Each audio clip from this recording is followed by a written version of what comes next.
So, good evening, and you're in the right place if you want to learn more about behavior modification.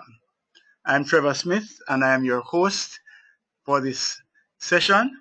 And our basic plan of action is as follows. We're going to be looking at the role of the mind in behavior modification.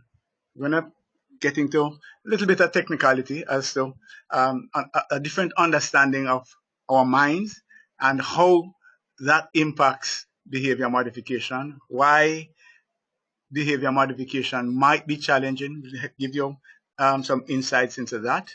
Then we want to look at the role of behavioral preferences in behavior modification. So we see two major challenges related to behavior modification. One of them relates to a better understanding of the mind, and the other relates to behavioral preferences. And then we will go to seeing how we can pull it all together. So, challenge number one, the role of our minds. And the model of the mind that we want to look at will identify that there are issues related to just how our minds are set up that present a challenge. So this is how one understanding of how your mind works. We actually have three very separate, very distinct minds. They do different things, and frankly, the communication and the interrelationship between the minds is not great. They don't really speak comfortably with each other. So there is the conscious mind, which is sort of where we are now. There is the subconscious, and there is the unconscious mind. And here is a mind model.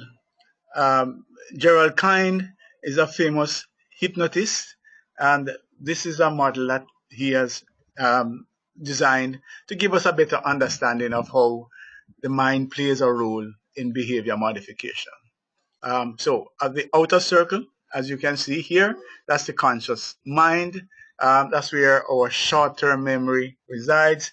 That's where things like willpower, analysis, reasoning, decision-making, all of that takes place here in the conscious mind.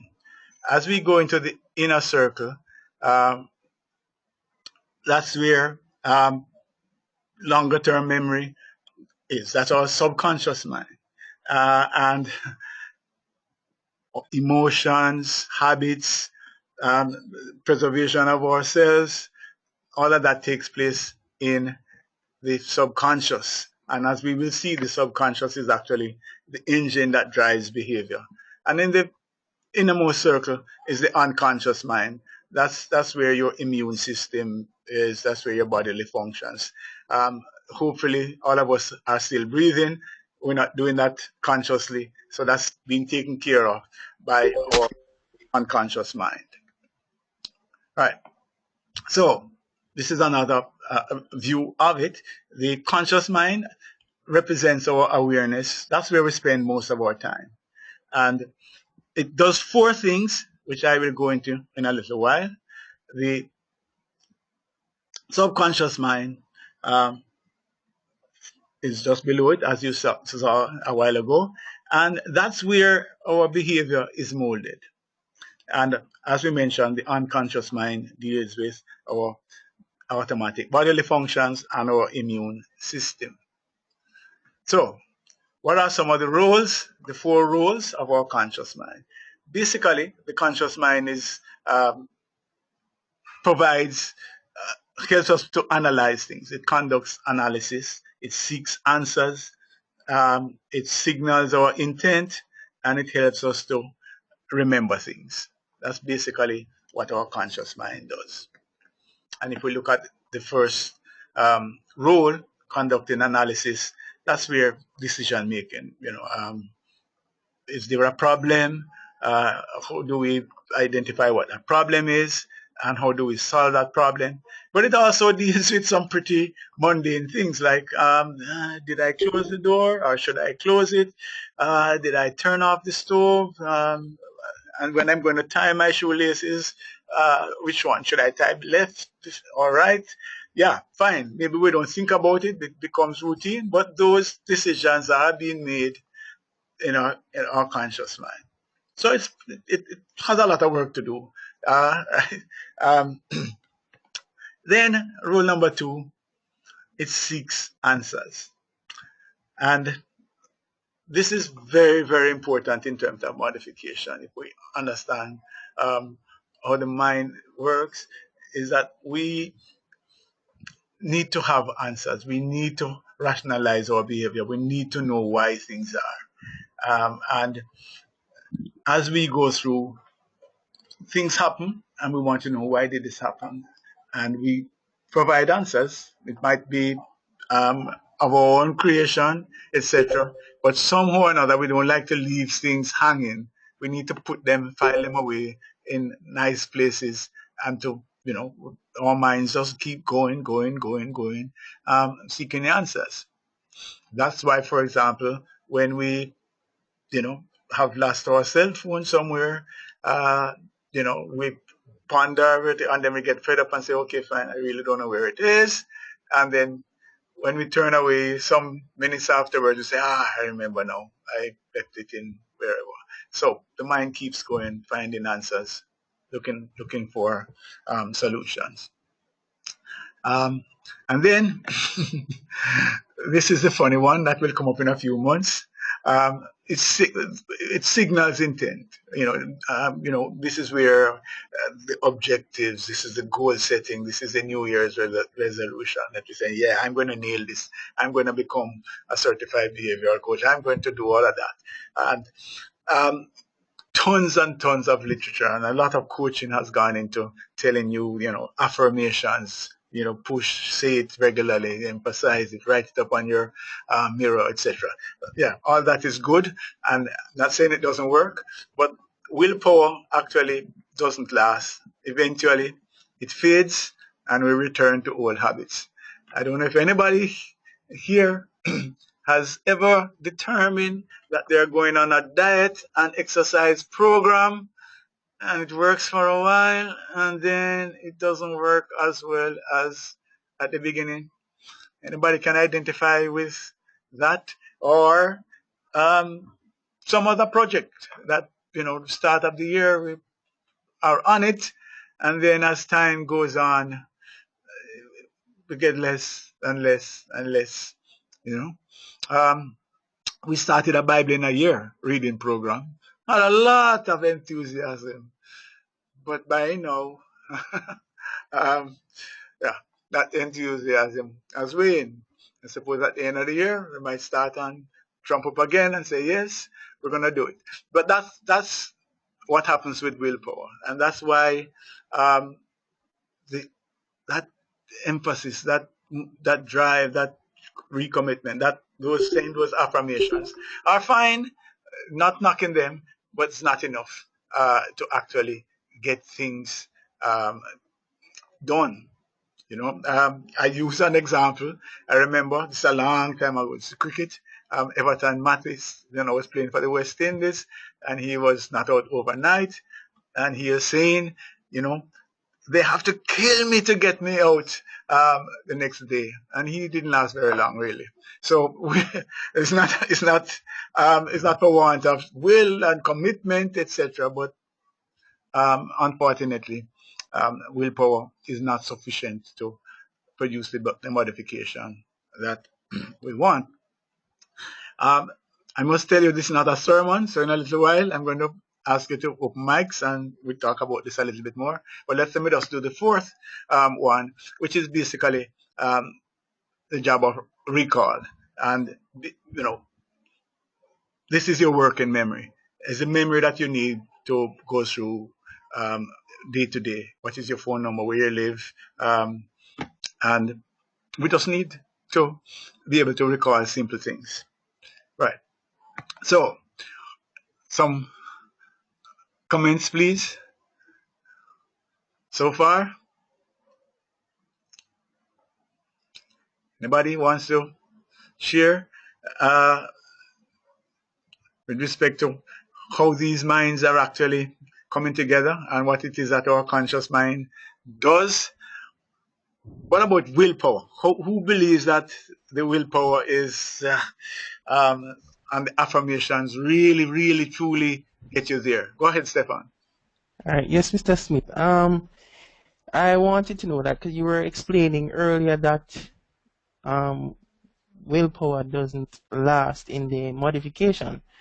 But I'm saying because you mentioned that some of us we may start a New Year resolution, or we say we're going to do something at the start of the year, but we start it. But what I want to know, like as it relates to the modification, how do we be consistent in whatever goal that we set out? How do we be consistent, even if it's just by going to the gym or going on a diet? How do we be consistent in starting the process and actually complete it as it relates to the modification? That's where we're going, Stefan. Hopefully, by the time our little time is up, you will have a better idea. Yeah, that's where we're going. I don't want to, jump to the thing. As a matter of fact, I want you to be able to share, our listeners to be able to come back and say, okay, fine, I better understand now what else, what needs to be done apart from having the will and having the commitment and having the intent. So as we navigate, as we go through, I think we will have a better understanding. DJ? Okay. Isn't having the will and the commitment a good start though? Absolutely. That's why I'm saying I'm not knocking it at all. I think it's a great, wonderful. But what I'm saying is that we can go further. And what we have to understand, why doesn't it always work? Why do we fall away? Why can't the team just knit and just go ahead and just deal with, succeed? Because maybe intent and willpower doesn't really involve any action, any practice, any change of behavior. It's just a mindset, and in order for things to become, I guess, permanent, you'll have to have some change, some actual physical reaction of change. Yeah, some of that. But DJ, to be honest, sometimes we actually do mobilize and we actually do start and do see. Yes, it is. As we will see, when we look into the subconscious, I think we will see a little bit more how challenging it is. I think, having done this myself, frankly, I am a lot more sympathetic towards people in terms of on myself. I don't beat myself up as much because I understand the challenges better now. And we will see. Not that now we would say no, it's impossible, and that we can now carelessly just go about saying, yeah, okay, fine, I tried and it didn't work out. Not at all. I want us to understand the situation better so that we understand what we're up against, and then work towards it. So we want to look at the subconscious, right? And there are layers between the subconscious and the conscious mind. We're going to look at this line here that we're calling the critical factor, and to see what that means. So let's look at the subconscious. As we are saying, the subconscious actually runs things, if you want to look at it that way, in terms of our conscious mind. If you look at this iceberg idea, where 90% is below, is in our subconscious and unconscious. Only 10% of what's going on in our minds is controlled by the conscious. And so you will realize that the subconscious really and truly controls. And that's kind of scary because, all of that is happening then outside of your active control. Isn't that a little scary, that you don't actually have the full control over 90% of what's happening with you? Yeah. So, so that's when we look at the subconscious. Then we are seeing That's where your beliefs, your values, your identity, things like your self-control, confidence, your habits, everything is going on down there outside of your control. Scary. All right. So that should put in your mind the challenge, the difficulty that we might have when we are saying, why is this? Why can't you just do what I ask? You know, we have been speaking about this for so long and you continue to do the same thing. Right. That's why.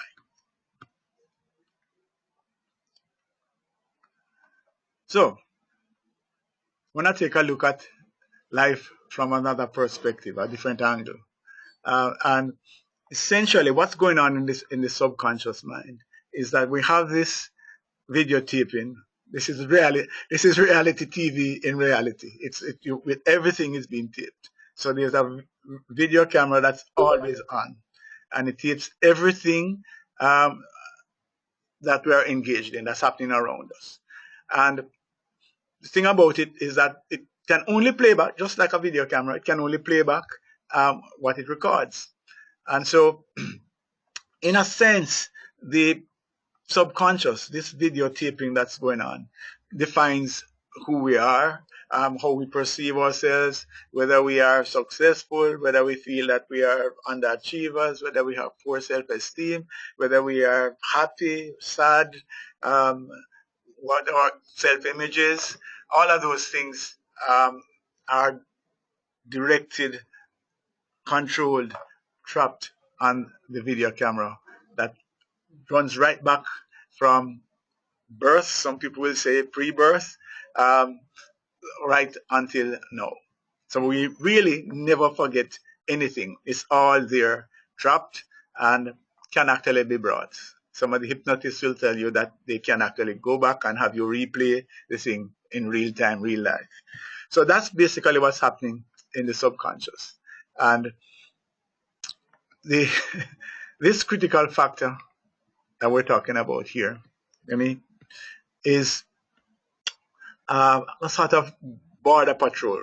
It's actually, there's this layer between the conscious and the subconscious mind that screens everything. So ideas come and border patrol says, I'm sorry, but you're not a good fit for this mind. You need to, that's not the kind of thing that we accept here. So let us say, for example, that your favorite meal, stuff that you eat would be high carb, high rates, like cake and the other. And then you read an article in the newspaper that says, vegetables are good and healthy for you. And you bring it to the mind to say, I think I'm going to cut out the cake and the starchy foods and eat vegetables. And Border Patrol says, huh? What? No, that's not who we are. We're not vegetable people, Bring on the Black Forest. We are not vegetable people. So there's a challenge getting through, and that's basically what it is. Now, one of the concerns that you might have is, why would Border Patrol stop good suggestions that might be healthy for us? That's a good question, but also bear in mind that Border Patrol locks out a lot of stuff. In the information age that we are, if we didn't have this capacity to block out things, we would be overrun and we probably drive ourselves crazy. So there is a good role for the critical factor in terms of acting as a gatekeeper. What it does is actually blocks ideas that do not match with the pattern that has been established. So if you look at plain, a reality TV, and you look at all the episodes before and how this character has behaved, you can't come and write a script for the next episode that is totally out of character with this individual. And that's the problem that we're having here. There's a tug of war. There's information that's fighting to come in, and the inside is saying, no, that doesn't fit the character. What kind of script is that? That script is out of whack with who we are. And so even good ideas then are challenged. And that's where the problem is.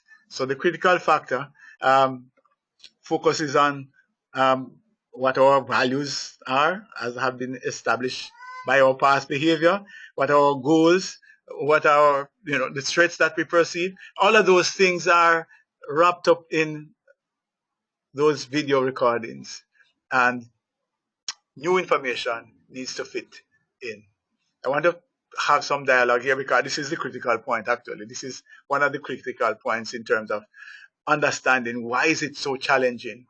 Because many of us, depending on your age, over time, you have been, forming this character. You have been creating this reality TV personality, and something comes in that's not in alignment with the character that you have created, and you want, through willpower, to instantly have this dramatic change, and subconscious mind is coming back and saying, hey, no, this is not who you are. Remember who we are. Let us protect the real us. Don't let this new thing come and overtake us. And it's good in many instances. It means that you wouldn't be drawn to be radicalized, to go and fight with ISIS. So there are good things about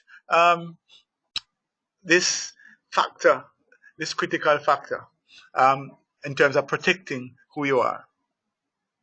So, some comments on this?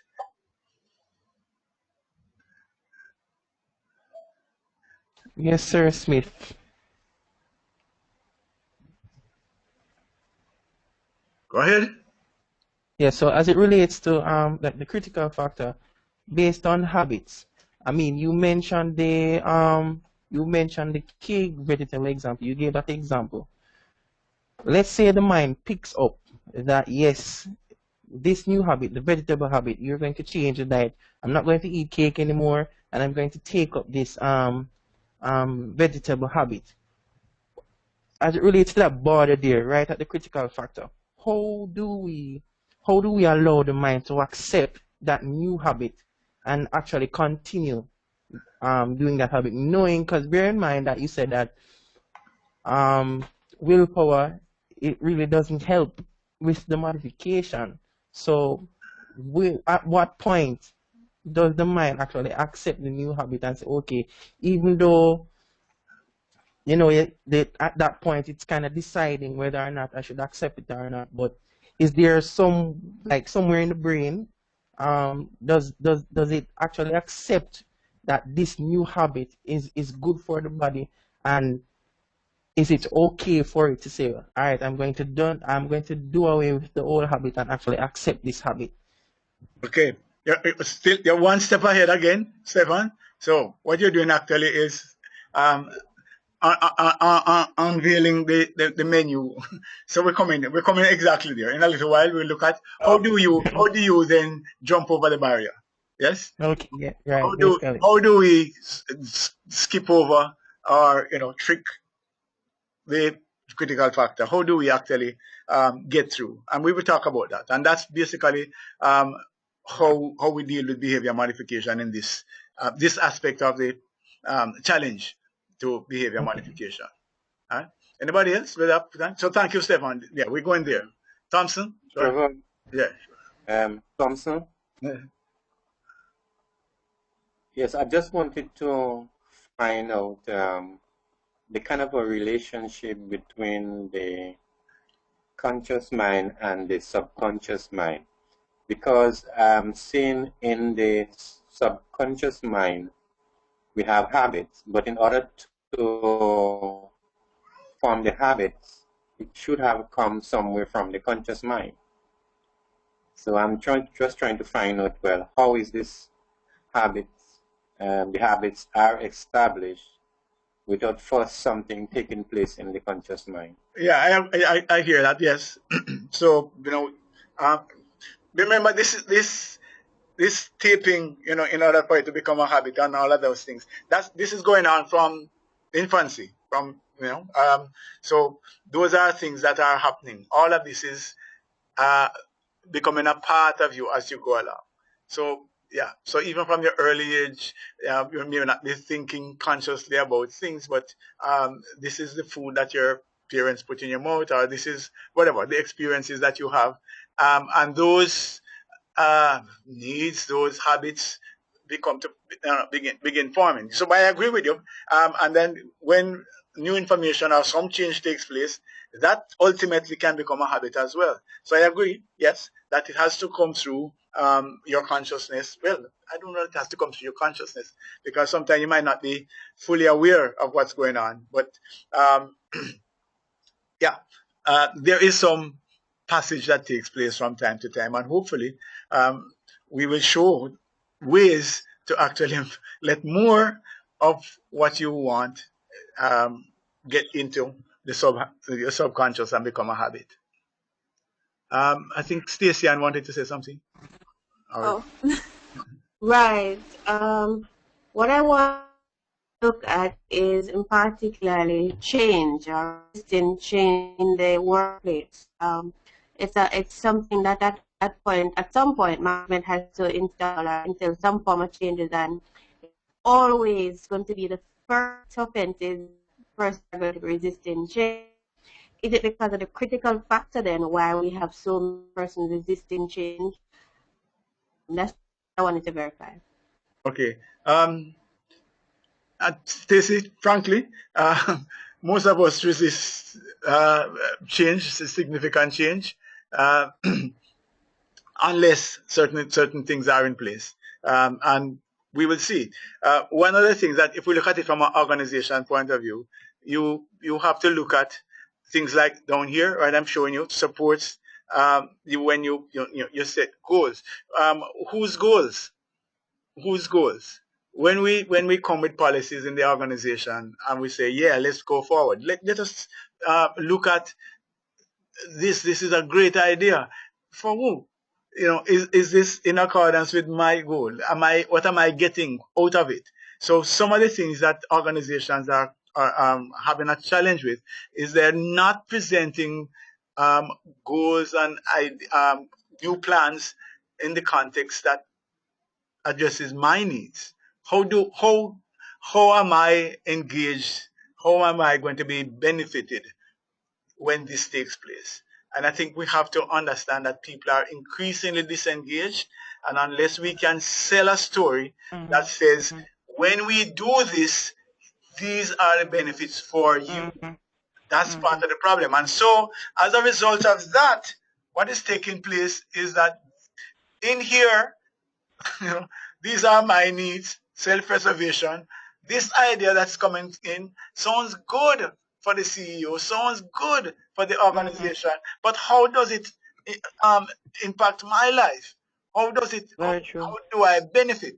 And until from the top and from the message is coherent, going through the middle managers down to the team leaders, that we have a consistent message that says, Junior, John, Mary, this impacts you in these ways, I think we're going to have a problem, because people are going to see that this does not align with who they are and where they want to go. Yes. So that. What you have, excuse me, Chair, may I interject here, please? No, please go ahead. Yeah. What you have said is that it's topped 100%, because this is the problem that I'm having when I go in organization. Their goals is just for management. Staff doesn't see how they fit into it at all. Yeah? And Right. because of that, now this is one of the reasons why they do have rapid staff turnover. Yeah? Because staff just don't see how management fits into their goals. So you're right. Right. That one. Right. Yeah. So that's where the we they coming, and until we start to have them embrace the we, and how does this impact us? Then that's going to be another issue. But let's move. Trevor? Yes, please go ahead. Just so in reference to what you were discussing in terms of the subconscious and the conscious mind, Right. it makes quite a lot of sense. I mean, I have read books geared towards this topic, but not really from a business perspective. But if you look at it at a very basic level, you have women, for instance, that go into abusive relationships, and people always question, why would you go into an abusive relationship?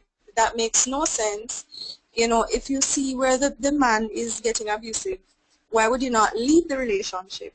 But one of the things I've read about is that persons or women who grow up in an abusive household, so maybe they grew up witnessing their father being aggressive to their mother, that this is the kind of thing that is programmed at a subconscious level. Right. So even though they would consciously say, well, I will never get into a relationship that is similar to the one that my father and my mother had, on a subconscious level, they may meet this type of individual and have some level of attraction that they can't explain, or but they feel as if maybe this person is their soulmate or a life partner, but it's because that same atmosphere that was created in childhood, it's like there's a resonance going on there when they meet that individual. So things will start off probably on a good note, and then as time passes, you see where the abusive relationship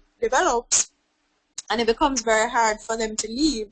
But it could be related to the fact that this is already programmed subconsciously when they were children. So I guess it's the same thing. If abuse is something that can be programmed subconsciously, then it can be anything. So if reading wasn't programmed subconsciously, if maybe their parents used to give them food every time they did something good or as a treat, then these are the kind of things that individuals grow up as adults with, and then they may not recognize why their behavior is such, because all of these things are happening behind the scenes when they're not even really conscious of it.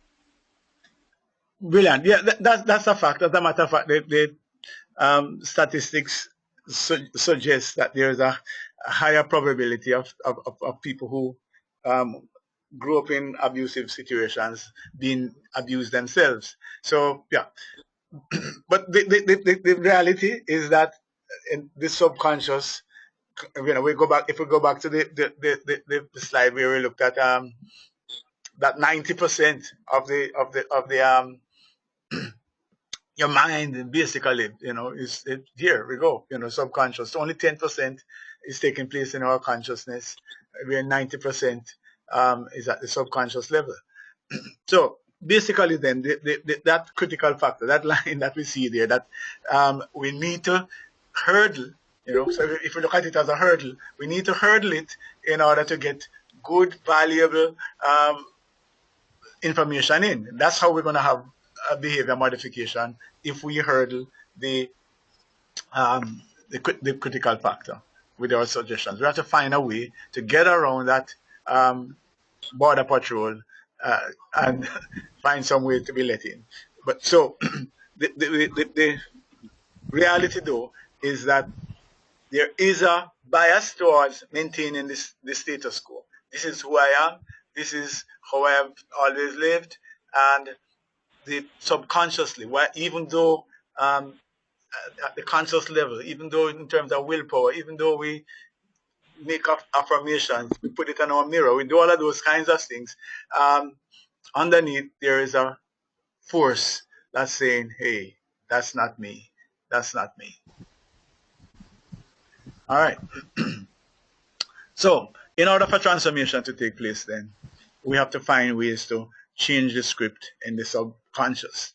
And the other thing that we want to emphasize at this point in time is that it's not always, unless there's a dramatic effect, it's not always easy to have the transformation take place instantly. There needs to be reinforcement. If you just think about it, here it is that you have been making, recording these episodes for 10, 20, 30 years, however long you're around, and suddenly you want to overwrite all of that. It's not, think about, if you have think about a DVD, where with all of that information, you put it in, it's likely to pull up some of the old stuff. So bear that in mind as well. So let's move on. We need to look at then, when we're looking at the corporate implications, and we just mentioned that earlier, that we need to drive the process down. It can't just be a high-level strategic plan that people sit in a nice room and put up mission statements and vision statements and have one large staff meeting and present this plan. We need to look at having a script that's relevant for all teams, for all individuals. And the team leaders at all levels need to drive this behavior modification that you require on a daily basis. It has to be something that is reinforced every single day. Remember, the video camera is running daily. And so all the time, it's going all the time. So you need to be writing new things. You need to be taping new episodes with different behaviors in order for it to stick. So I'm just suggesting to team leaders that they need to have a greater understanding of the hurdles that are ahead. So here are some of the barriers, some of the things that make that line, that critical factor line, very difficult to clear. One of them is fear. Fear. I have a fear of dogs other than my own. And yeah, so I come to visit you and you say, no, man, they're not troubling you. Yeah, that's fine. And I know they're not going to trouble me. I mean, consciously, I know they're not going to trouble me, but I'm not coming in until you tie them up. I mean, I'm stupid. Yeah, maybe, whatever it is. But there's no way that I'm coming into your house if you have the dogs and the dogs are loose. It makes no sense. Logically, because the owner is there. The owner can control it. The owner saying, no, he's not troubling you. So why would you be so silly? I don't know. But tie them up for me all the same, please. So that's one of the things that ties us back, fear. And, we can think of all sorts of different kinds of fear. In the workplace, it might just be that I don't want my supervisor to think that I'm a soft soap and they can just run over me, etc. So therefore, I have to push back. I have to show that I am a independent thinker and that I'm not going to just toe the line. It's just crazy things. Some of the things just don't make any sense, but we do them. So fear is one.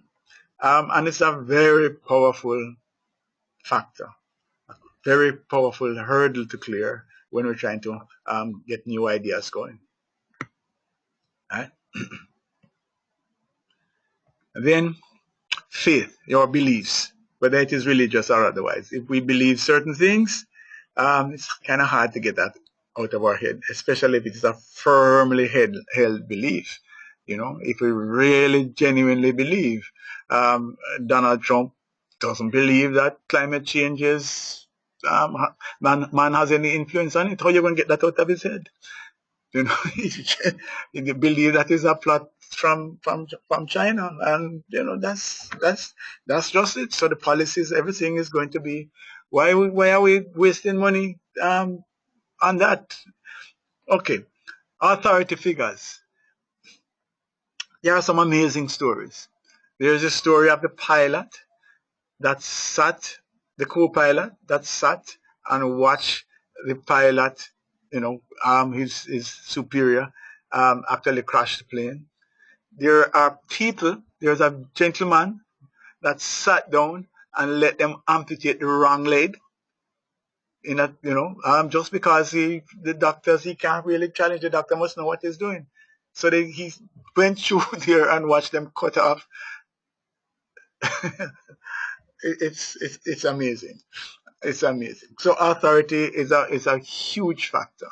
And one of the things, if we're looking at it from an organization point of view, is do not underestimate the power of the informal groups. So while you are the team leader, I am actually looking to John or Mary or whoever it is as my real leader.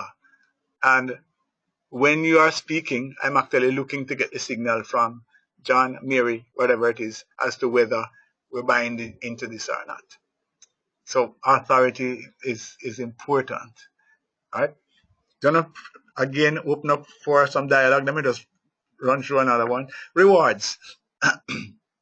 Basically, we won't believe it, but we are essentially rational beings, and we do things for a reason.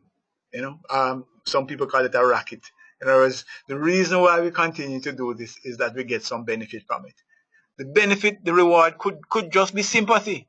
Is that I'm lonely, I don't get any attention, I have low self-esteem, so I'm going to do this to get attention. It could just be that, So there is some reason why persons do the things that they do.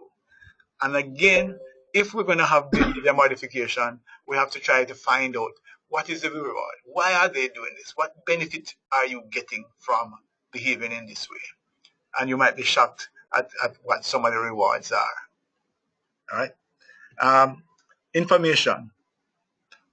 Wrong information, really. That we read it somewhere or somebody put it in our heads that these are facts and we behave and act according to that. And when other information comes in, we are saying, hey, this is not true because we already buy into this.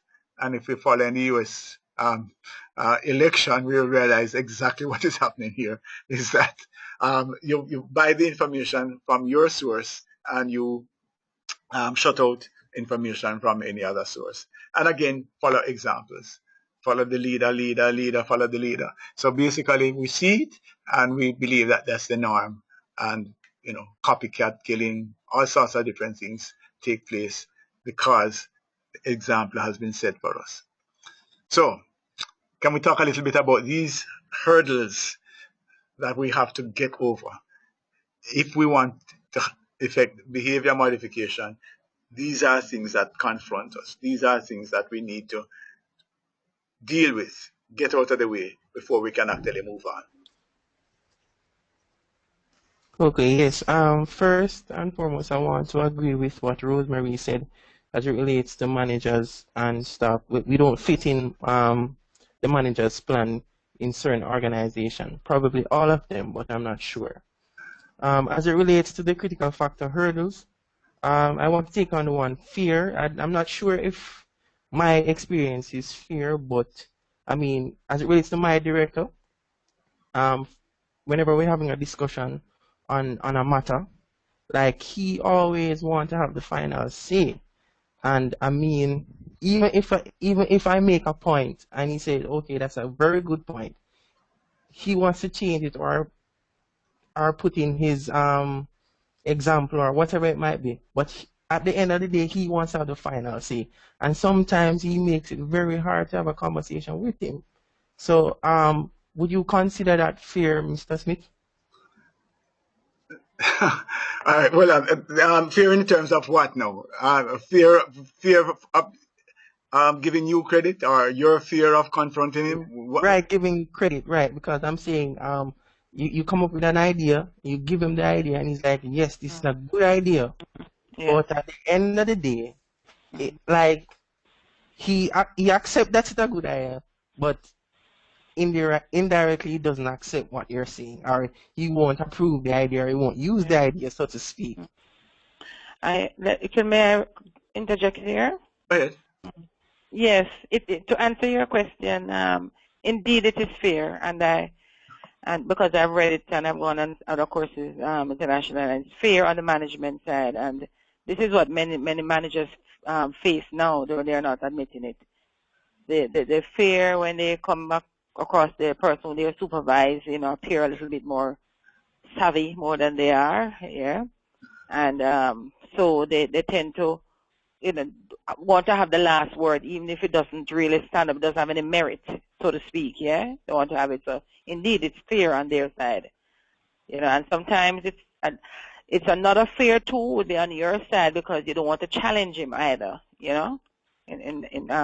on his changes to what you have put forward. Thank you, Rosie. All right. Anybody else? Open mic time. Any? Tracy, VJ, Stacy, Sherman is it? Go ahead.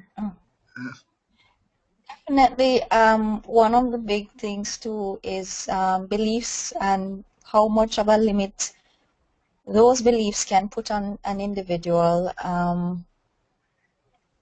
And sometimes it's a matter of just starting and then building confidence as you go along versus, perhaps a little bit of fear mixed in that belief, now tying you to an outcome that could have been different if only you were willing to even just try. So yeah, it's pretty interesting, and it's also interesting to see how many of these critical factors overlap. Right. Yeah. We use faith for belief. What is the same idea that what you believe dictates what you are able to achieve and who you are. Yeah. VJ. Any? Or Orlando. Welcome. Want to share? Anthony. Not sure about your mic yet. Are you all right now with your sound? David, Grace.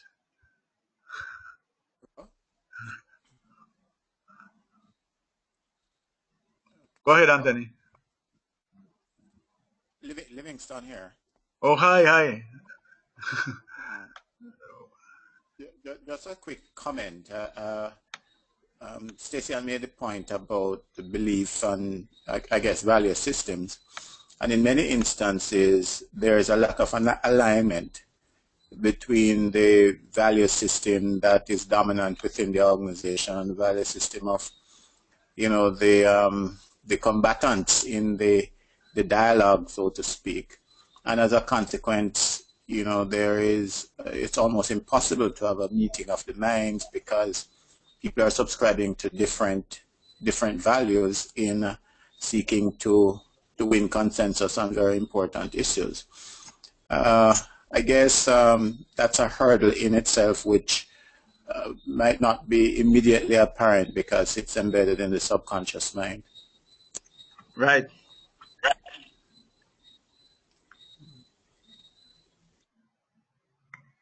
Sorry. Anthony, you're about to talk. Thank you, Livy.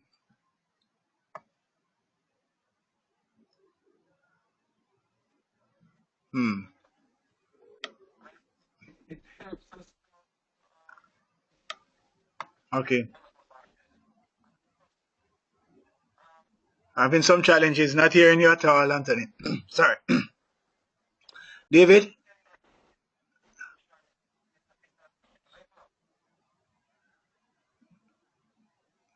Yes, evening everyone.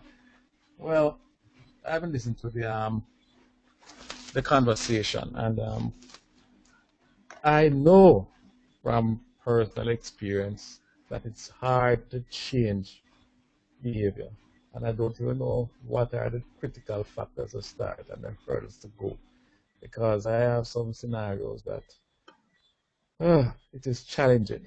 And you are giving me some insights into the fact that majority of what I have to change is mostly in the unconscious mind, and that is gonna give me some challenges going forward. Because to rewrite what's in the subconscious mind, in the unconscious mind, takes constant repeating of the desired behavior that I want. So you have to keep telling people and trying to let them see a different way of operating. Now, you can use fear to try and let it happen, but fear only can go so far. You know, Okay. it's good if you can have the rewards and the rest of it going in it. The respect that comes through authority and all of that to get the change occurring. But as I say, it's good to be sitting down here. I'm sitting and I'm listening, because I just want to get some answers out to how I can actually, some guidelines that I can actually use to get some change to occur. Okay. All right. Yeah. I want to let us see the magnitude of the problem first. We have answers. So, yeah, we will answer. So, how do we bypass the critical factor? Yeah, and sometimes it's like rolling a boulder uphill. So we have some external strategies that we can use, and we can know them. The whole question of counseling and coaching. These are things that some of you will be doing as a behavioral coach as you go forward. Some of you have been doing it formally and informally on a day-to-day basis. So that's one of the things that we can do. We could actually sit down and correct. For example, one of the things that we talked about was information. So maybe we can correct the information that is there by through counseling, etc. Maybe we can rationalize the fear and understand it. Maybe we can help to work on the belief system. Those are some of the things that we can do through counseling. That's what counselors and coaches will do.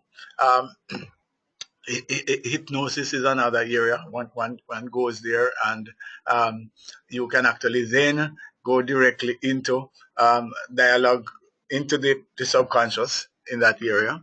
And by the way, if any one of you are going to go through surgery or anesthesia, it's a great opportunity to plant some information into your subconscious. Just have the anesthetist read a script into that goes right into your subconscious. But also, again, believing prayer. The same way that the belief and the belief system can stop you, you could actually have a belief system. And that's by the way, that you have people who smoke, 2 packs a day, whatever it is, and do all sorts of different things, and they go and they get converted and they stop. So it is possible that these kinds of factors can impact. And the same way that an authority figure can, or an image of an authority can stop you from doing things, it can also do the reverse and get you to change. Again, same, go back to smoking. You go to the doctor, and the doctor puts up an X-ray that shows black lungs and says, if you don't stop smoking, go and pick out your plot at Dovecote or wherever. And if you really trust and believe that doctor, you very well would stop. So those are some of the factors externally that one could use. So what are some of the internal factors? What are some of the internal options now that we could take on and say, okay, fine, I don't have any money to go to counselors, I can't do hypnosis. What is it that I can do myself? Or how can I, engage someone and say, this is what you can do. How can you clear these hurdles? All right. The first one is what we call empowering questions. Empowering questions is different from affirmations. One of the things that we mentioned about the mind is that the mind seeks answers. It always wants to. It doesn't leave anything unanswered. So if we ask questions of the mind will go and find answers. One challenge, though, is that if you put negative in it, then you have a problem. In other words, if you say, for example, why am I always in debt? because you spend more than you earn and you're not willing to change. That's the answer that your mind will come back with. That's not a very good um, um, question. You need to look at where you want to be, right? Um, so if you want to use a why, you might want to look at why am I so financially responsible? Those are some of the things. So yes, you might say to yourself, but I am not financially responsible. Yeah. But what the mind will then come back with is how what are some of the strategies that someone who is financially responsible use? What are some of the behaviors that are common? So if you keep on saying, why am I? It's going to find an answer and come back and say to you, maybe because you start to put away some money, maybe because you are investing. And that then prompts you to do some of those actions. Um, I want to look at them one by one and have a little discussion about it. But if you look at what things, outcomes, and talk about it in the positive, you don't want to talk about where you are. You want to talk about the replacement, because the problem with the subconscious, and I should just pause here a minute. And some of the things that we do is, let me give a quick example, is that we walk and we butt our toes and we kind of stumble. And we say, man, you're so clumsy. Those things actually are reinforcement. So you have to watch your self-talk. Self-talk is critical in terms of the subconscious, because the subconscious picks up these things on an ongoing basis. And if you keep saying these things about yourself, it's another episode of the reality TV series. So that's who you are. You're a clumsy person, right? So why do I always do this? Oh man, you're so stupid. Watch your self-talk.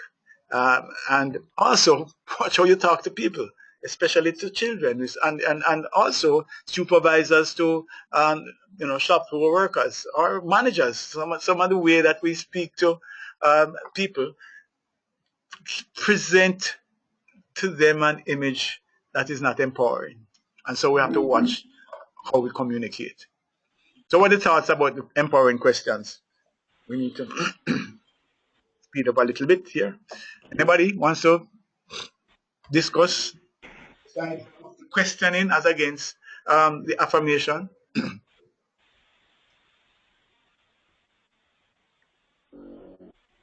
Okay. All right, let's move on.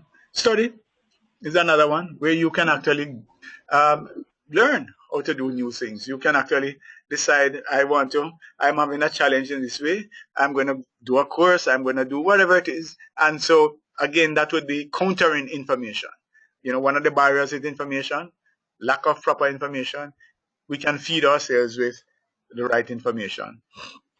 Some kind of a reinforcement, whether it is a penalty, whether it is a reward. One of the things that we suggest that we do is when something happens, we celebrate when it's right, or we go through the punishment or whatever it is to make sure that we advance.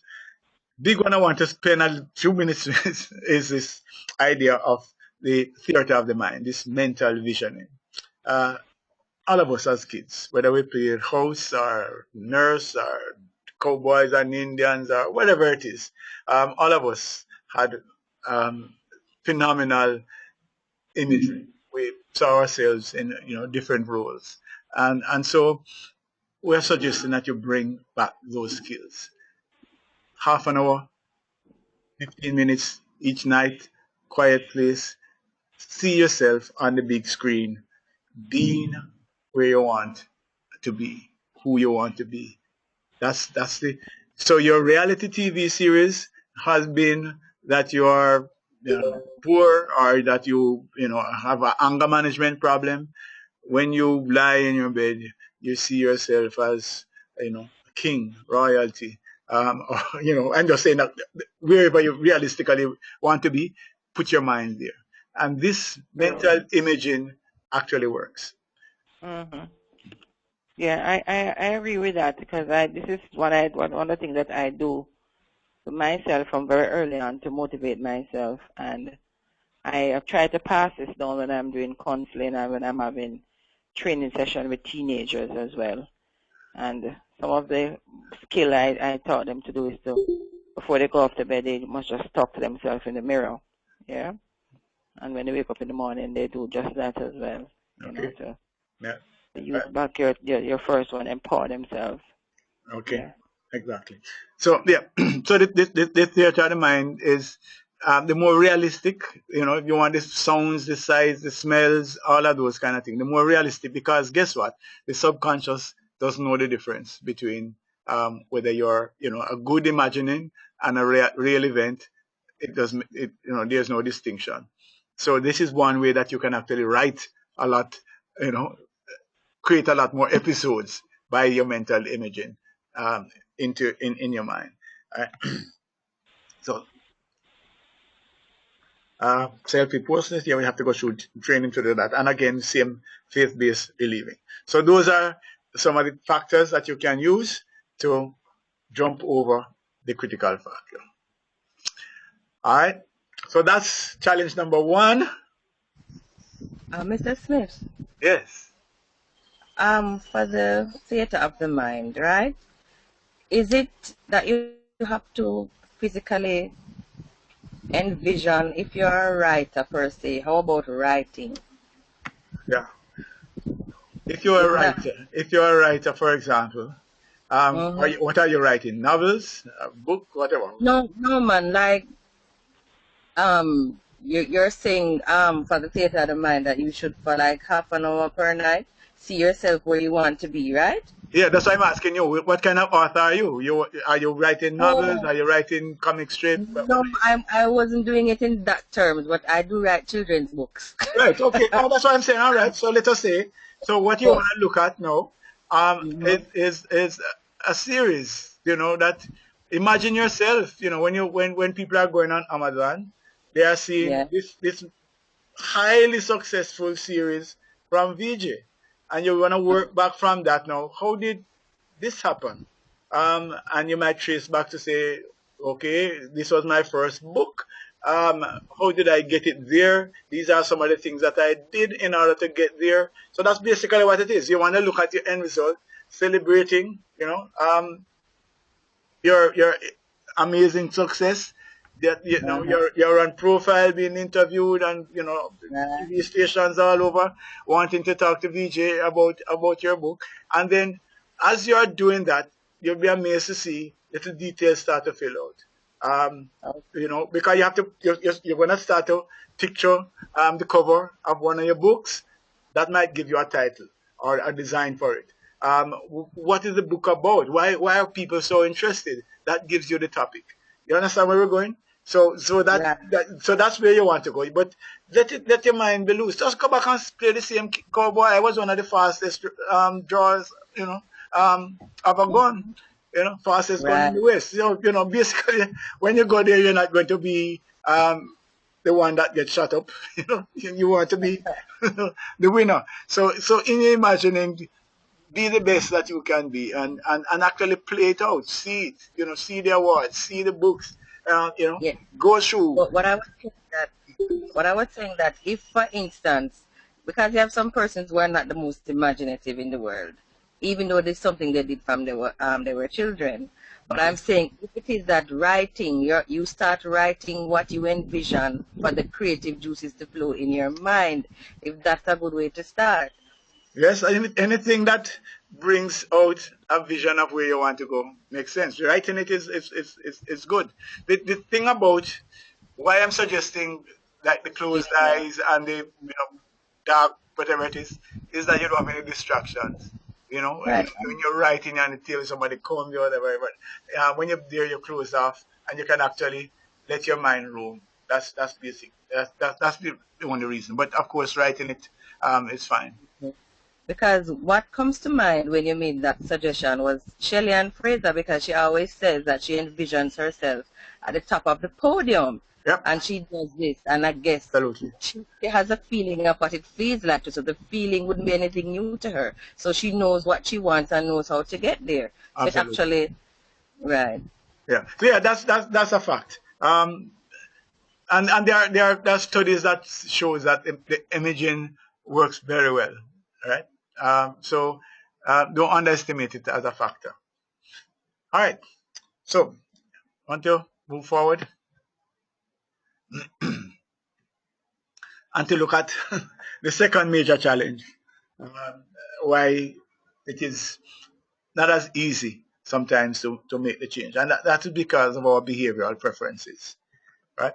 We have a tendency, we have tendencies, we have preferences. We see the world through a particular set of lenses, and those views, that worldview, impacts how we view change, how we view new ideas, right?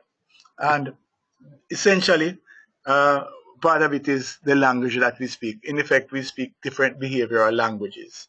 So sometimes the communication is like a German speaking to a Chinese in their own tongue. And so it's not so easy. So some of the communication that's coming in is coming in a foreign language, and I don't understand what it is.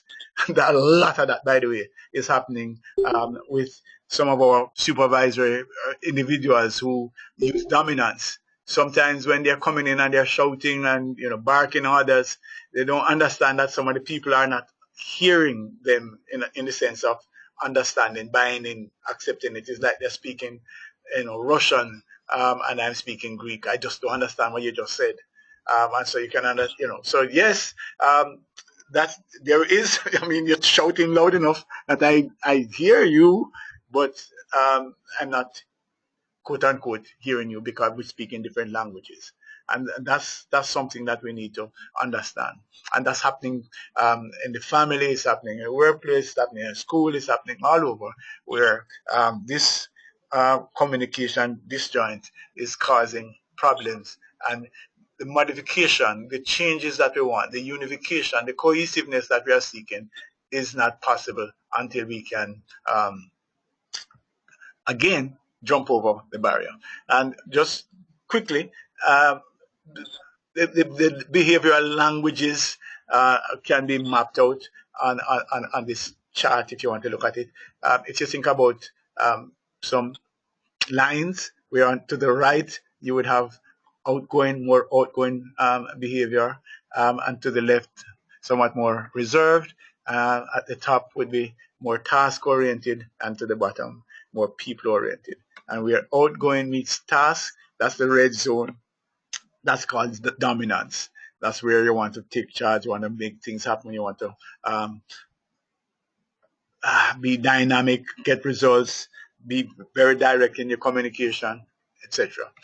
Where outgoing meets people, that's the yellow zone. That's influence, inducement.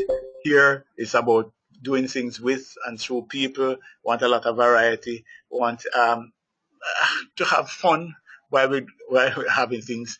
And you're a lot more open than over here. Then where people meets reserve, that's the green zone. That's steadiness, milk of human kindness. That's where team and togetherness and kindness and caring, all of those things reside in that zone. And as we get up here, sorry, where reserved meets task. That's the blue zone. That's conscientiousness. That's where holding people accountable. That's being correct, making sure that you double check everything, make sure that things are planned, etc. So those are the things. So again, on the opposite side, over here, there's more openness. Over here, more caution. Over here, people tend to be more diplomatic, politically correct. Over here, a lot more direct. So those are 4 quadrants. People speak about a 4-quadrant model. It's not that there are only 4 types of people. It is that we have 4 toolkits to navigate through life, 4 approaches that we take through life. So one approach, as we said at the top, outgoing task, that's dominance, driven, demanding, want to make it happen, want to be in control. Then we go down to outgoing, people-oriented. That's inducement. innovation and creativity. Egg, I want to be in the middle of the red. I want to be interconnected with people. As we go down with people-oriented, reserved, things slow down a little bit in terms of being more cautious, being more reflective. That's steadiness. Very supportive, selfless, want to be helpful. As we go up, where we have reserved and task-oriented, that's the conscientiousness zone, where they are controlled, very cerebral. Everything is planned, thought through, careful. Yes? So that gives you an idea. And this is another DISC, the language of behaviors, the syntax, where in the D zone, up at the top right-hand corner, it's, facts, hard values, results, change, renewal, right? As we get down into the yellow zone, there's more use of the sixth sense, influencing others, generating ideas, communicating with people, etc. As we move over to the green zone, steadiness, we have friendliness, consideration for others, emotions and traditions, and making sure that things are okay. So again, not so much using any intuition, a lot more concrete five senses. Have to touch it, smell it, taste it.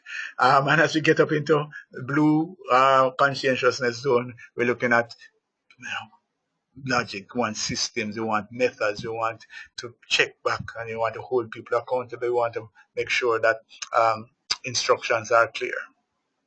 So that gives you some idea of different languages and so on. And simple as it is, this situation produces huge challenges day by day in families, in organizations, where the communication just doesn't take place, and the desire for change is often thwarted. So what I want to do very quickly now is to go through and to give you some insight into how to approach raising the issue of behavior modification with the 4 different toolkits. Assume that somebody has a preference for using dominance, influence, steadiness, and conscientiousness. How do we deal with those individuals to get them to modify the behavior?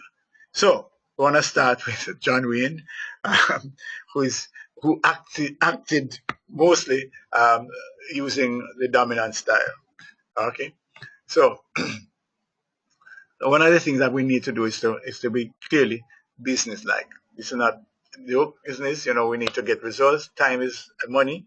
We also don't want to beat around the bush. You want to get to the bottom line. You want to focus on what comments. What are the results that we expect? When you are engaged with this individual, set in the context, expect pushback. One of the problems that people have, especially in the organization, the workplace, and also now increasingly in education institutions, etc., is that there's that expectation that people are going to challenge what you're saying. So a supervisor is coming and they expect to make a statement, and you're supposed to just accept it. And in today's world, unfortunately, that is increasingly not happening, where people are going to push back. And then you start to have a race now to start to write them up so that they can get the 3 instances and then suspend and so on. And it really just goes down a wrong road. In speaking with supervisors, I'm trying to say, hey, move away from the crowd, go and speak one-on-one, and speak as men or speak as women, but as adults. Don't pull rank. Don't say who you think you're talking to. Those kinds of things are pretty much gone. You are going to get some pushback from persons who have a preference for using the D style, right? So you need to look for that, tolerate some of the bluntness that comes, and I'm suggesting that you position the intervention as being in their interest. Yeah, if we focus on what it is, why we shouldn't, rob a tourist or do whatever it is, and we only talk about the economy and what it does there. I don't know that that's a message that's us getting through. We have to get the message to a point now where it is in your personal interest not to do this behavior. So that's the context that I would suggest. It's challenging sometimes to communicate with persons who like to use the D style, especially if you don't have self-confidence, because you are going to get some pushback. All right. So paint a big picture, So put it in the context of the overall and where they are and the implications, because persons who like to use the D style also like to think big and so on. So they would like to know where they are on the big canvas, right? Please allow a chance, give them a chance to express their views, to explain how they understand the situation, and to give you their understanding of a way forward. It might be different, and you might be surprised to see that there are answers there. All right, and if you get viable options, then take it on board. At the end of the day, though, you want to have a clear plan of action, and you need to talk about what outcomes are expected, what are the timelines, and there are consequences that must be clearly outlined. So that's an approach to dealing with someone who is dominant, who likes to be in charge and to take charge and so on. All right, that's an idea. Okay, you can stop me at any point. So the other thing I want to look at now is how do you approach somebody who likes to use the I style. I style, outgoing, people-oriented, want to be expressive, want to connect with people, want to have some fun in it, wants a lot of variety, maybe not as much structure. So those are some of the challenges. So what is the context for resolving issues, getting behavior modification when we are operating with the yellow zone, people that like the I style? Relax, a deep breath, cool down, let the session be not tense. As a matter of fact, they are likely to come and reduce the tension. And if you jump over here right away to say their use of humor doesn't necessarily mean that they haven't taken the matter seriously or that they don't care. And that's one of the pushback that they get all the time. Is that when you're laughing, it's not a laughing matter, this is a serious matter. Yeah, but in my worldview, I like to look at life differently, and I want to look at life, as interesting experiences. I'm here, and I'm not dumb. I understand where we're going here, but let's cool it down a little bit. So, one of the things to understand is that they want to get on good terms with you. So, if you are positive and appeal to their desire to please, you're likely to get much further along than if you badger and be, upsetting and angry. Right? However, make sure that you put in place some kind of a monitoring plan and document what it is that you agree. All right? So, one of the things that you want to look at now is to say, because the I style, persons in the yellow zone love to have good relations. That is important. Remember, with and through people are the driving, the motto, the reason for being is to connect with people. So if you deal with the benefits from a relationship point of view, point out how, if they made the change, how this would enhance the relationship, and also discuss how the current behavior is distracting and frustrating and upsetting, and we don't want that, do we? No. So let us see how we can connect better by making those changes. So that's part of the approach. That's the approach that we're looking for with them. And then ensure that whatever connection that you have with them is important to you. You know, that's it. You want to make sure that you make them understand that the connection is real and treasured. And please keep it very simple. Don't get into a lot of complex situations. Break it down as simple as possible, and present it. And remember, please, you need to monitor and you need to reinforce compliance. The I style people that operate in this zone have sensitive antenna, so they like a lot of variety. So even though they commit and yes, I'm going to do it, they could very well be attracted by an equally compelling invitation. So you need to make sure that you have your pound of flesh and that you use a ball and chain. All right, S style.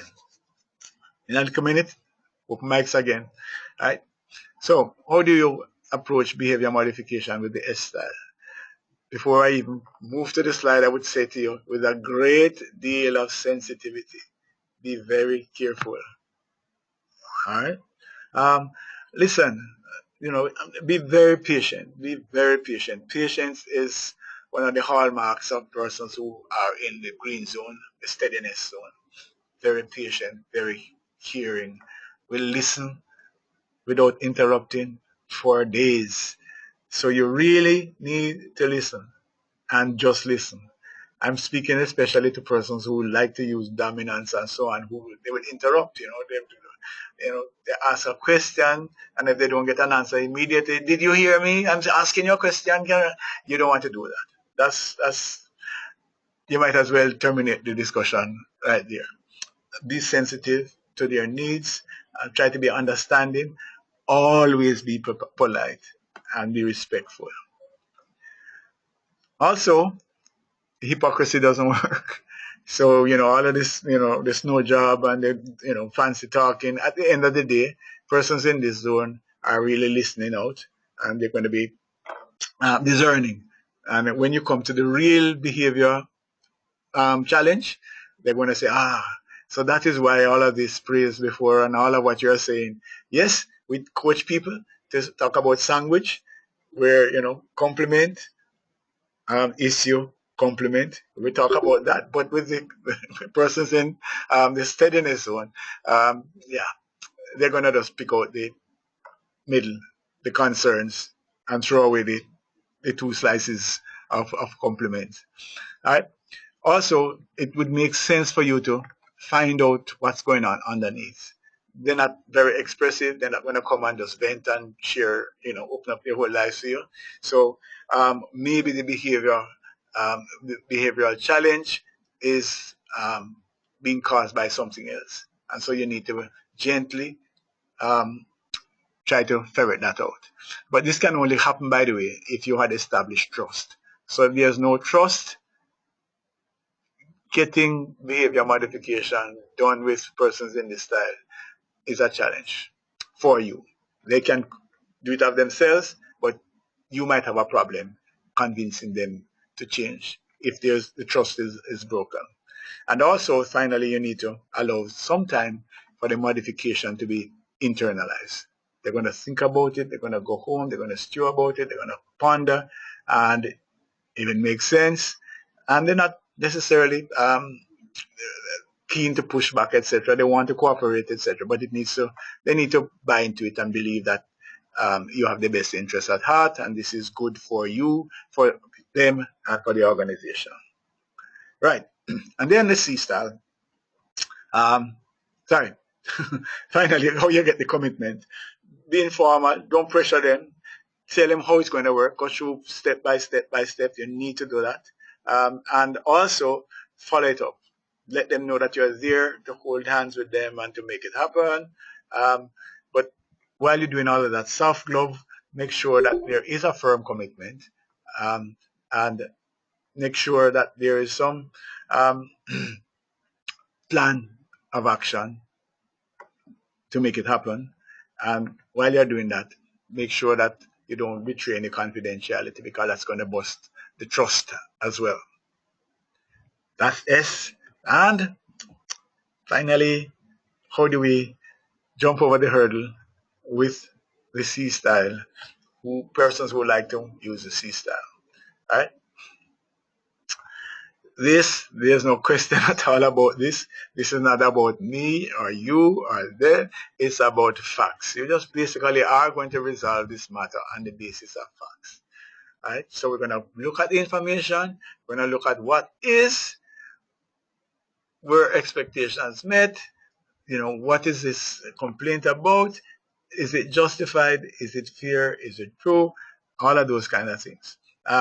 So this is really and truly pulling up documents, pulling up facts, etc., and talking from a fact-based position. You also need to look at the value proposition. What it is that we're talking about, where we're supposed to be going, how does this fit into that? So they need to understand those kind of things. And does this accord with the policy guidelines and so on? And don't take them for fools. Make sure that you realize that you are engaged with someone who understands what's going on and would ask questions, etc. All right. So this is more a legal battle. This is a kind of a legalistic approach to getting the behavior modified. All right.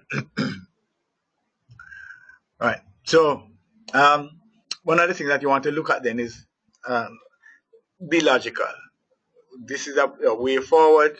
This is how we're going to handle things. You want to list options. You want to look at the alternatives. You want to weigh up pros and cons. It might take a little bit more time than with some of the other styles, but basically, this is how it's going to be. And any evidence, anything you put there, make sure that your arguments are anchored by evidence that can be produced. You want to also give them time to analyze what it is that is being suggested. There's going to be clearly copious notes, either presented by them or by you or both. Definitely want to spell out consequences, and that's the way forward.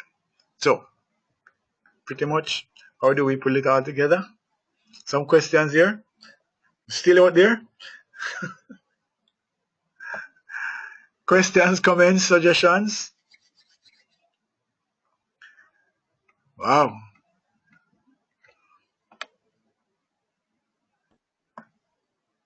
This is the part we've been waiting on, or we all put it together. Okay. All right. Well, you have the two pieces, so you just sandwich them, boom, draw them together. Right.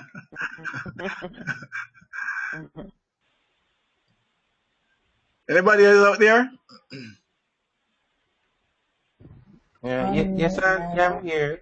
Okay. Yeah, we are just waiting to really put it together. You didn't tell us. I did.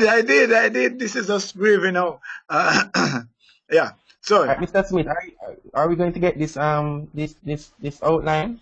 You're going to get the whole presentation, everything, right. audio, everything, But all your wise statements. Yes. But as it relates to everything, though, because I mean, we want to know how to put everything together.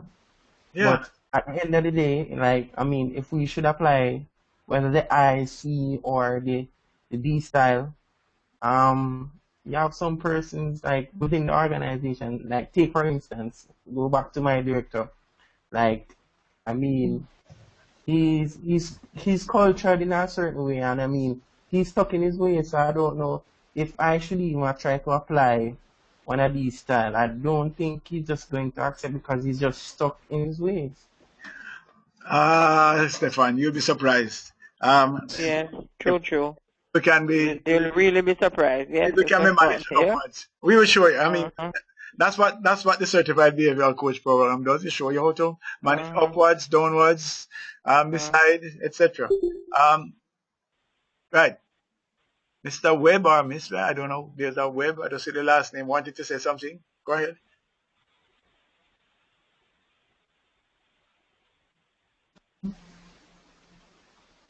Right.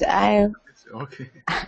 Part of the problem that I think we all have, Trevor, is when you are one style and Your directs are another style, and sometimes you don't have the patience to deal with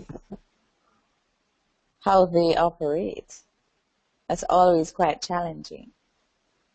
Yeah, which is why they make you leader, so that you can take on the challenges.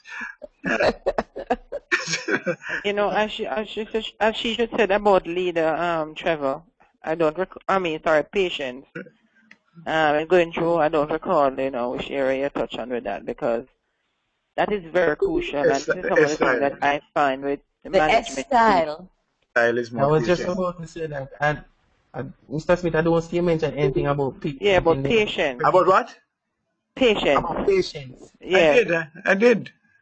you With the did? S style. The S The style. S The In style the style is S more requires style? patient. a Okay. lot of patience. The Yes, S it style. does. It does. And this The, is one of the things that I find that management just don't seem to, you know, to acquire that skill, the patience with the staff. You know, yeah. that is very, very crucial. They should have that patience, because they must understand that where they are coming from. Some of them are not learned at their level. Yeah. So therefore, come back to what you said. They're not understanding. They are talking to them, but they're not understanding, because they're not getting that exercising that patience to understand them. Yeah. Right. That's very crucial. Right. Right. Remember, this is a short session. Can't cover Yeah. That's everything, that. but we have Mhm. made the point though that Mhm. that strategy. Remember the four toolkits. Patience resides in that green steadiness zone, S style, and Right. Yeah. that's something that we need to um, as leaders, we need to use the four toolkits. So even wherever we are personally in terms of our preference, when we are dealing with others, when we are leading a team, we have to speak to them in a language that they understand. So so when we talk to people about that, they're saying, I can't manage that. I don't have the patience. But if you were Mhm. a team member, would you like um, for somebody to be speaking to you in Russian when you're a German? No, you would want Exactly. them to. Very true. You would want to find some way that you could hear the instructions and have the Mhm. interaction in German. Mhm. And so the team leaders have no choice really but to speak to individual members in the language that they prefer, the behavioral language that they prefer. And that's one of the things that we're working in the Certified Behavioral Coach program, is to get people to understand the nuances of the styles, to be able to identify what um, uh, toolkit a particular individual is using at any given point in time, and to adjust the style to speak to them in a way that they understand and appreciate and buying. That's a challenge that we have, and it's a big challenge. It's not something that um, can be done, on the surface. So it takes time, but it can be done. And one of the things I want to talk to Stefan, maybe I'll talk to you afterwards because I don't want to tie up the situation here. But Okay. in my experience over decades of doing this stuff, the biggest challenge is communicating with persons who use dominance. I hear your director coming through all parts of your ears and head and whatever it is. Mhm. That's a huge challenge, but it can be solved, and it can be resolved. And there are strategies to use to address that. Right. But So Mr. Smith, I think you can embark on going in organizations and teaching the managers and the directors. they're not interested, but I do that anyway. But when But that is what I do, and this is why I know that I understand exactly where you're going. You know, that they don't listen. It's like they're having fire coming out of their Like I, ears. You know. Yeah. like I said, their culture, they're stuck in a way that you can't get them out. Like they're set that way. if I could do But throw, I mean, if you're looking at the disc profile, we're all set I was in the way, whether we're S or D or I, I was going to we're say all that, set Charmian. in our ways. I don't think No, so. You know. I no, don't think so. Well, Not everybody. We got to Charmaine probably, exercise some flexibility in yeah. our ways. Yes. Sure, as that's a what leader, you have to, Charmaine as a probably right. leader, Charmaine probably right in a sense that we are stuck in a particular way, but we can cultivate. Yeah, yeah, yes, yeah, yeah, yeah. So Mm. yes, what we have to do, absolutely, what we have to absolutely. do It's not just the D that is set in his or her way. It's is all of us. Thank you, Sherman. That's a key point. I was about to throw stones at Stefan, but you saved me. I was about to say to him that, are you sure you're not set in your ways? Your ways, okay. And why Glad you know if you're That's not why set I'm in your here. ways, why do you continue to have problems with your director? Why don't you just change and do what he wants? Why don't you just give him your ideas and let him take the praise? What is the problem with that? That's why I'm here, Mr. Smith. Anyway, And what I'm looking at, this is the data. What I'm looking at is the initial stage when you started, how the subconscious is protective of what comes in. And the fact is how we are made up, a lot of things, and what I'm noticing, a lot of things are seen as threats and they don't fit into our own little ideal world. So when you learn the languages, you're able to get through to the subconscious. Right. Absolutely. That's one way to get across as well, is that you find a way to speak in a language that the person has heard, and they get Right. information in a different way. Maybe the same information, but it's presented in a different voice, Yes, Right. yes, language, and now very they get it. true. A Yeah, okay, different way. I hear you. Because before this But person was shouting, now this person has an arm around me, talking to me quietly, and I'm hearing it. It's a different ball game. That's why parents have the same problem. That you tell the child, da, da, da, and then somebody go out and a teacher or somebody respectable tell them the same thing, and they say, they come home, so da, and I say, I've been telling you that for 5 years. That's basically it. All right, okay, let me just quickly run through this. What we're saying is that the certified behavioral coach, we're talking about that now for a little while. What it does is it actually, I'm speaking about it as a business possibility. I know some of you are still working and you can use it in your workplace, but there is a huge demand for coach training now. And the reason for this, some of the reasons for this is low levels of employee engagement. If you look at the statistics, the surveys that are being done, this is the number one challenge that's taking place, that people are not coming to work engaged and ready to fire up, etc. And HR is hopeless. HR cannot cope at all with these new trends. So what has to happen is that the coaching and the training and some of that work that used to be done by HR now has to be driven right throughout the organization, down to the lowest levels. All the team leaders have to get involved in that. So what that means then is that there's an unprecedented level of demand for coach training, and it presents opportunities. You don't have to leave your job or whatever it is, but these are opportunities for us. With the certification. These are some of the findings.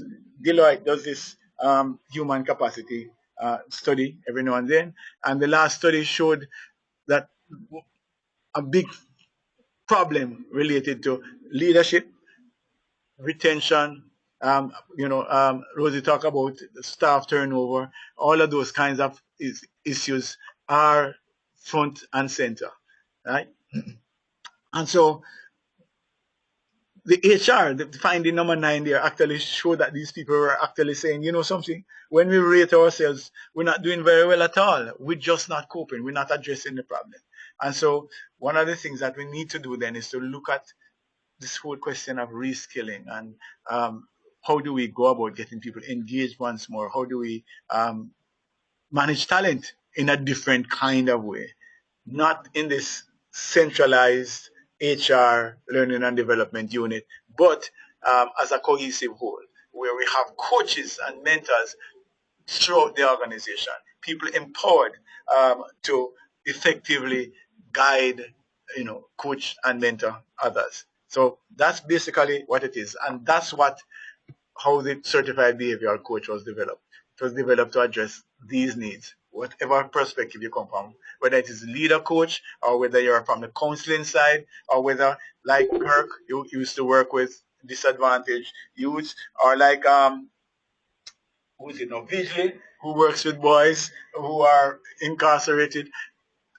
The program embraces all possibilities, all of areas in which behavior modification. We're not talking now about persons, who have psychological disorders. We're talking about engaging them where they can actually see on a day-to-day basis challenges to functioning effectively in a group with others. So some of the modules here, you would have had this information sent to you, most of you, where we look at things like achieving success without show. People being able to read behavioral styles, being able to, in a conversation, even in a telephone conversation, be able to pick up what language, what behavioral language this person is speaking and communicate with them in the language of their choice. Those are some of the things that we want to look at. How do you give feedback? How do you receive feedback? How do you give instructions to get things done the first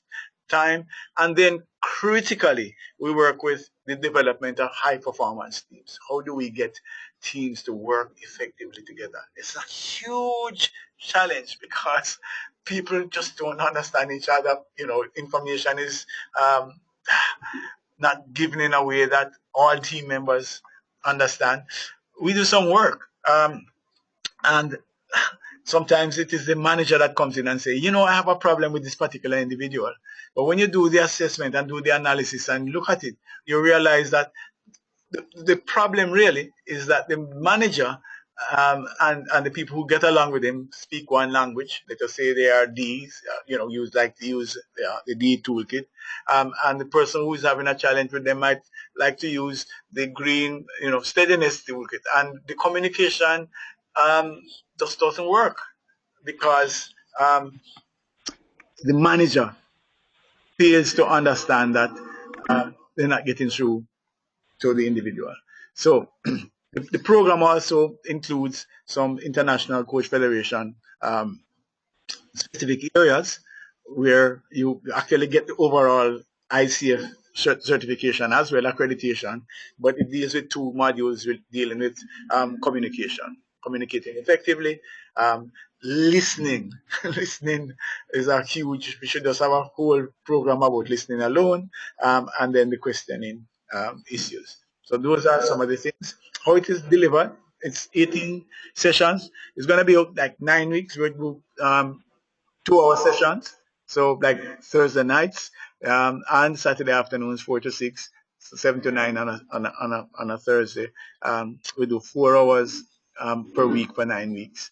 And then you have a open book assessment. It's an electronic document that you get that covers all the material, and you take your time to present that. The faster you get, because you get your certification.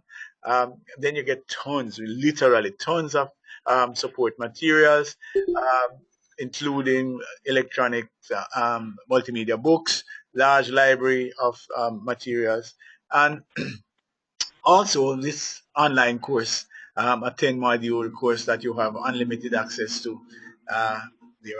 We also give you behavioral assessment, so you'll be able to assess yourself and to see where you are in the which one of the toolkits you prefer. And you also get some reports because we are asking you to coach at least one individual in order to get your certification. You will do an assessment on that person as part of the evaluation. And you also have the conflict management. Right. So as part of the program, this is the first program anywhere and the only one where you actually learn also how to use extended disc, which is the world's leading behavioral assessment, psychometric assessment company, along with the new revolutionary Things platform. You actually get your own Things portal, own Things account where you can do assessments electronically yourself, and we teach you how to do that. And the program is accredited by both SHRM and the International Coach Federation. Right. So some people, there's a gentleman that I heard a little earlier called Livingston Morrison, who has done the program and has given it thumbs up. This is Deputy Governor of the Bank of Jamaica. Pretty smart young man, and he's said nice things about the program and has actually invited us to. He has a unique program where he works with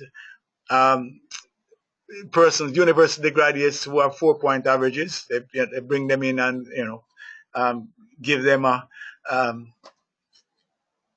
empower them to go and conquer the world. And he saw it fit for us to share with them some of the insights that are included in the program. All right, and then there is Calando, one of the former quiz masters on Schools Challenge. He also pretty excited about it.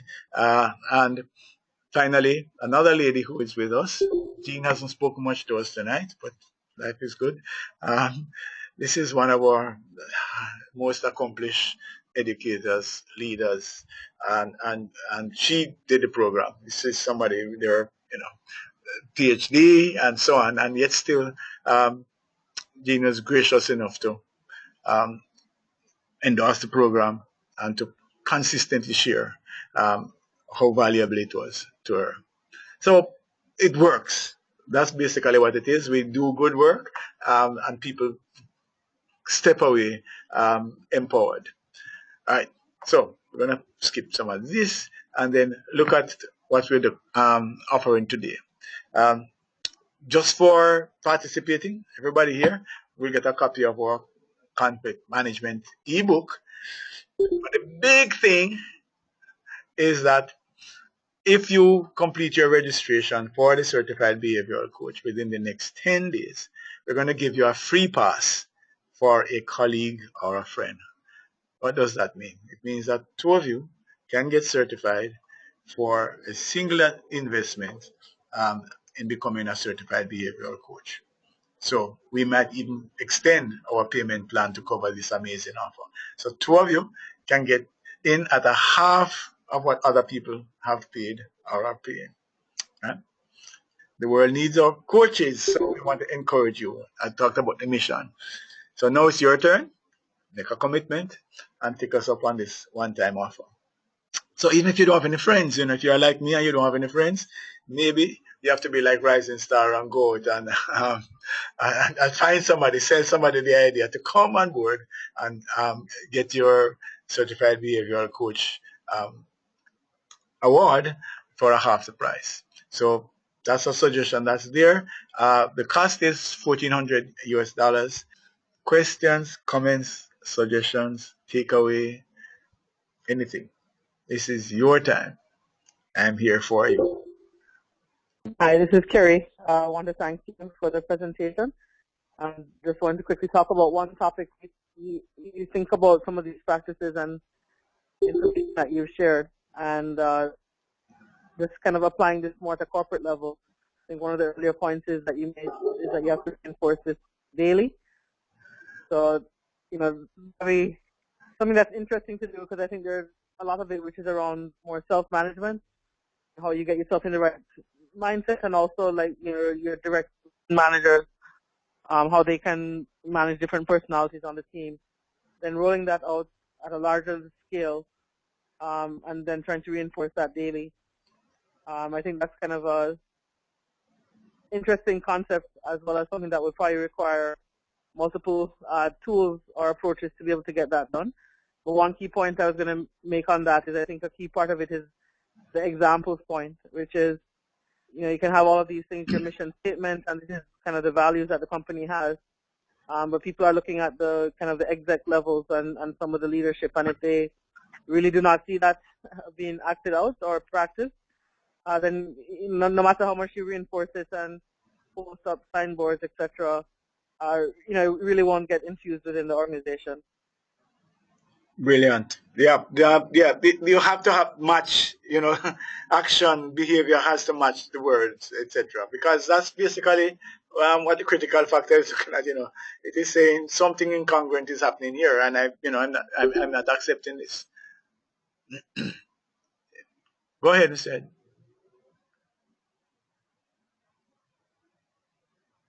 Miss Webb, go ahead.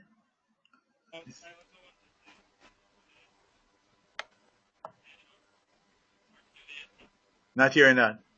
Sorry.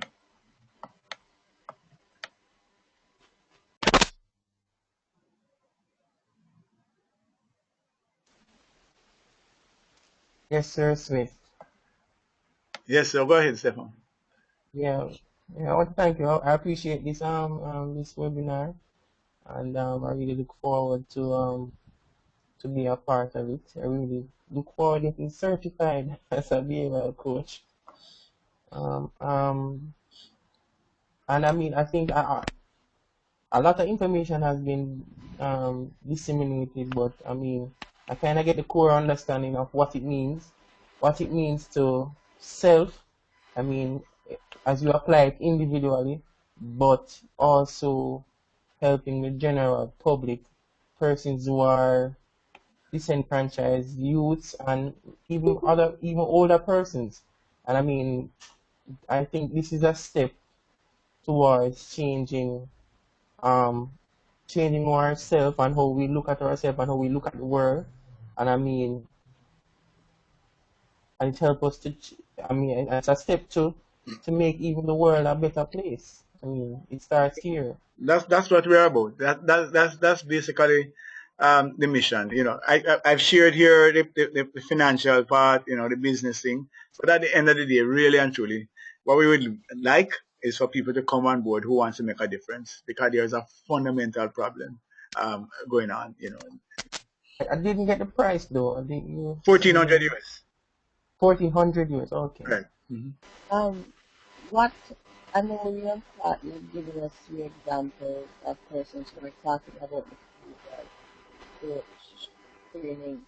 But what example can you give from your experience of how you have visually seen it help an organization, even without telling the name of the organization, or help a divide in a particular setting? Because I'm having a cultural difference at my workplace, and I know it's because the information is just being twisted and turned, and there's some blocks to who's in charge. And I think this would be a great tool to get the information across. But I want to know how useful could this whole training be as it relates to getting persons to, I don't want to say change, but buy into an organization's point of view, or even if the organization has no point of view to actually set one. Yeah, well, okay. We do so many. All right, one of them that jumps out. Very early. That's years ago. Actually, there was a export department, export unit, where Yeah.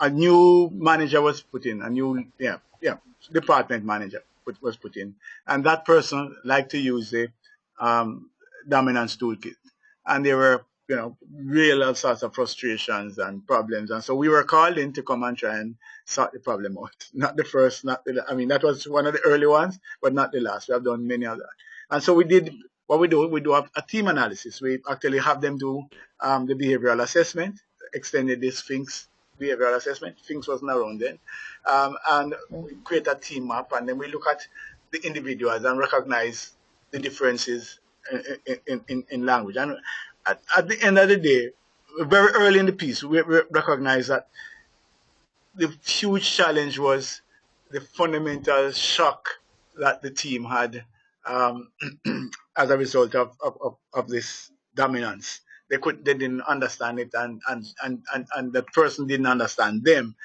Let me give you one example. There was a young lady who the manager said was lazy, didn't want to do anything. She would just sit and fold her hands and not do anything.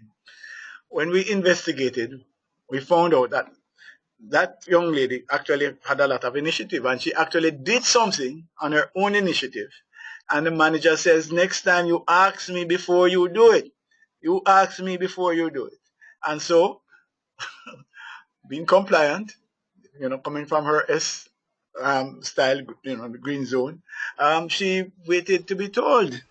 When she had, when she finished whatever it is she's doing, she would wait to be told. So the manager said she's lazy. You see what I'm saying? Is a communication thing. That was one thing that was that came out of it. So we were able to work around that to say, well, hey, you see what is happening here? It's not lazy, and this person doesn't necessarily mean that you're not to show initiative. Let us try to, unravel some of the meaning of the communication. So that's what it is. Let me tell you something. One of the things that when you're doing the teamwork, when you put up the team up, you can actually, just put it up on a screen and go and stand at the back of the room, and the team starts to look at it and to say, oh, that is why Trevor and VJ always have a problem. And that is why so and so and so on. And that is why, how come I'm getting this task to do when I would be better suited to doing something over here? That's part of the power of this, is that it actually gives you a map, a communication map, that shows you how to get best results, how to assign, what are some of the challenges that the team would have, and Okay. how to coach, and how to empower them, how to develop, what kind of learning and development strategy do you put in place then in order to get them to a place where they're meeting their objectives. Okay. So I'm seeing then that this could also be practical in the classroom. Absolutely. I believe that every teacher should be using this tool, because you have to teach the different styles. Yes. Oh, yes. I mean, we have the anecdote. I'm sorry, I know time is going on, but whatever it is. But basically, let's talk about it. Let us say the four students then using the 4 toolkits. We give homework, and the dominant, the D-style individual will come back with what they heard to be the homework that was given. It might not be exactly what was given. And then there will be a contention the next day with the teacher to say, when the teacher says, but Trevor, why did you do this? And the response would be, but I wouldn't go home and just do homework for homework's sake. That's what I heard. And clearly the instructions were not clear enough.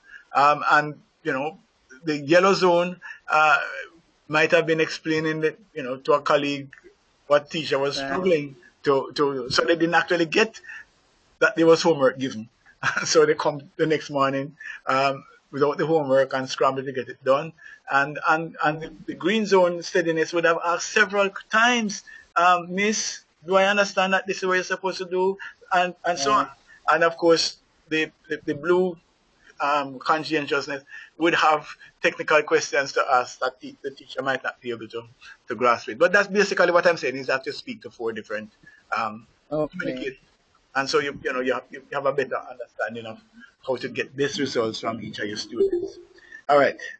We're going to have to close down, unfortunately, but I'm going to allow another 5 minutes, and then we close off. Go ahead. I don't want to shut it down because it's interesting.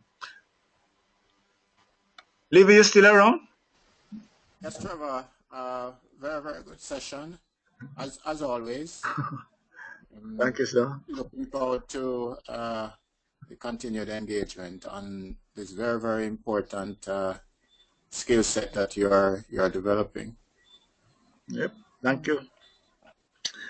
When we look at what's happening in Montego Bay and wherever else, it's internationally, the US is having a similar problem.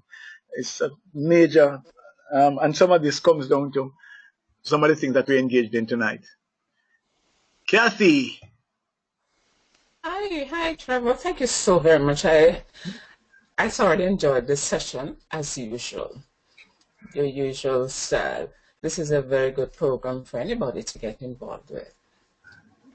Thanks. So thanks. Thanks, Kathy. That's another one of our certified behavioral coaches that we continue to link with, support, talk. Ambassadors, great ambassadors. All right. So, thanks again for joining and for being, participating. It really was engaging. This actually stirs all sorts of emotions and excitement, because you see how lives can be impacted by what we're doing, etc. But I don't want us to also underestimate the role of the subconscious in all of this, and that we have to find ways to get the message over that hurdle, that critical factor hurdle, with some persons.